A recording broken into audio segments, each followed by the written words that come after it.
তামামু তাহিয়াতুকুম বিল মুসাফা, সালামটা পরিপূর্ণ হয় মুসাফার দ্বারা। সুবহানাল্লাহ বলেন। সালাম পরিপূর্ণ হবে কিসের দ্বারা? মুসাফার দ্বারা। আমরা শুধু সালাম দিয়েই ক্ষান্ত হয়ে যাই না, সালামের পরে দরকার হবে মুসাফা করা। বলেন আল্লাহু আকবার।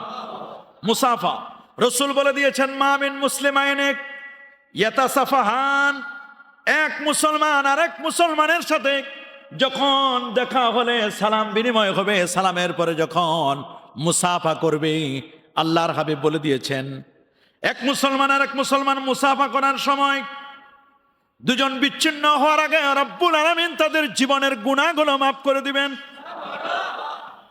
ইয়াতাসাফাহান গুফিরা লাহু মা তাকাদ্দামা মিন দামবি।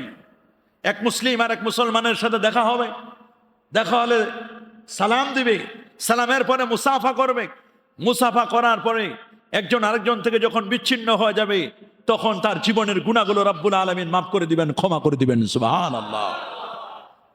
তাহলে জীবনের গুনাহ মাফির জন্য কত পথ আল্লাহ রেখে দিয়েছেন।